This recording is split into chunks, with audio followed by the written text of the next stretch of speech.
Shalom Bapak Ibu Saudara yang dikasihi Tuhan. Seri pengajaran hari ini berjudul Keadilan Allah. Elohim Yahweh, Allah Abraham, Allah Ishak dan Allah Yakub, Allah semesta alam yang menciptakan langit dan bumi, adalah Allah yang adil. Artinya, Ia akan menjatuhkan hukuman bagi orang berdosa. Jelas dalam 1 Petrus 1 ayat 17 dituliskan demikian. Dan jika kamu menyebutnya Bapa, yaitu Dia yang tanpa memandang muka menghakimi semua orang menurut perbuatannya, maka hendaklah kamu hidup dalam ketakutan selama kamu menumpang di dunia ini. Saudara, dari ayat ini kita bisa tahu bahwa keadilan Allah itu pasti akan dinyatakan. Ia dikatakan, maksud saya Allah akan menghakimi semua orang. Namanya semua orang, itu tak seorang pun yang akan luput dari penghakiman Allah, termasuk orang percaya. Juga dikatakan tanpa memandang muka. Berarti walaupun terhadap orang yang dikasihinya, Tuhan tetap akan menjatuhkan hukuman kalau memang salah.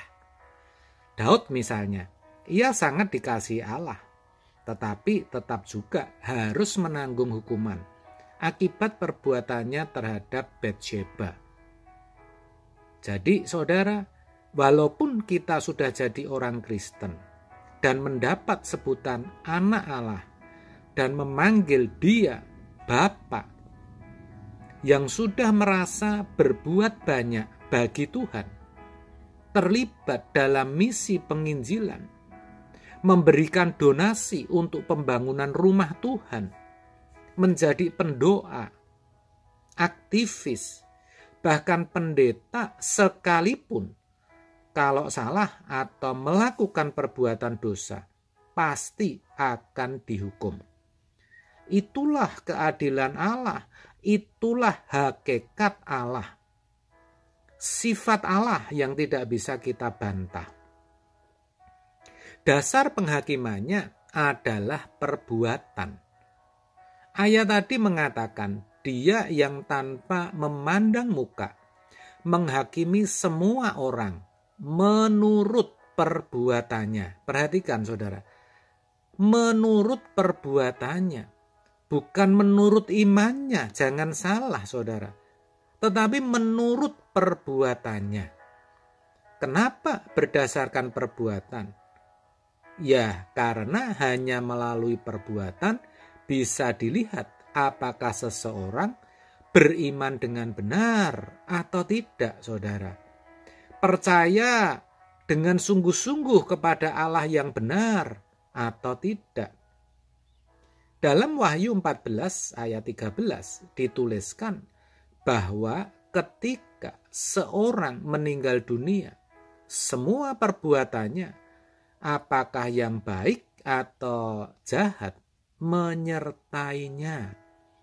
Itu berarti semua perbuatan orang di dunia, baik yang terlihat atau yang tersembunyi, semua akan dibuka, akan dibeberkan, akan dijadikan perhitungan.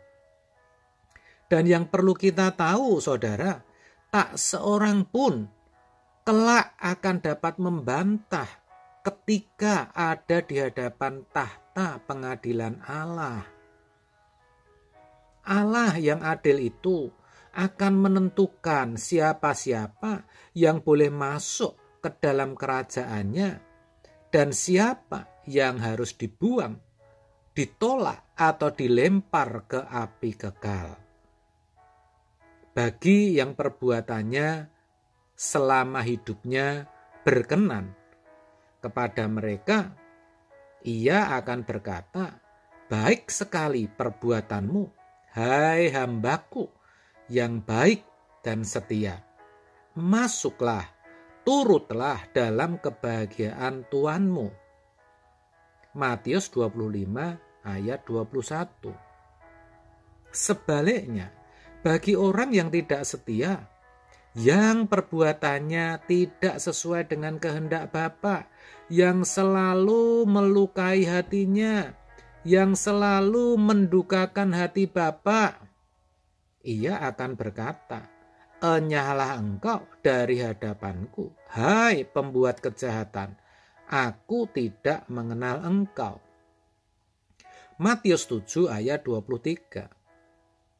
Itu semua adalah realitas yang sangat mengerikan dan menakutkan. Namanya realitas, itu adalah kenyataan yang bisa saja terjadi dan dialami oleh siapapun juga, termasuk saudara atau saya. Walaupun saya hamba Tuhan, karena Tuhan tidak memandang muka saudara. Walaupun barangkali saudara sudah merasa bekerja buat Tuhan. Walaupun saudara berseru-seru memanggil-manggil namanya. Tetapi tetap saja kalau selama hidup perbuatan saudara, perbuatan kita tidak sesuai kehendaknya, kita tetap akan ditolak saudara. Matius 7 ayat 21 sampai 22. Kalau saya mengatakan demikian bukan bermaksud menakut-nakuti saudara. Tetapi memang itulah pengadilan Allah. Itulah keadilan Allah yang tidak terbantahkan, yang tidak bisa kita hindari dan harus kita hadapi. Saya sendiri sebenarnya juga ngeri dan takut kalau membicarakan keadilan Tuhan. Tetapi memang ini harus saya sampaikan sebagai hamba Tuhan, saudara, supaya setiap kita mengerti, sadar, menghayati, dan waspada, bisa mempersiapkan diri sebaik mungkin untuk menghadap tahta pengadilan Allah. Ya, begitu saudara, kita semua pasti mengalami.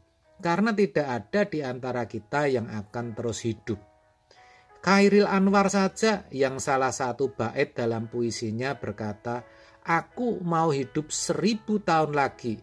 Akhirnya juga mati kok. Karena memang setiap orang ditetapkan untuk mati satu kali.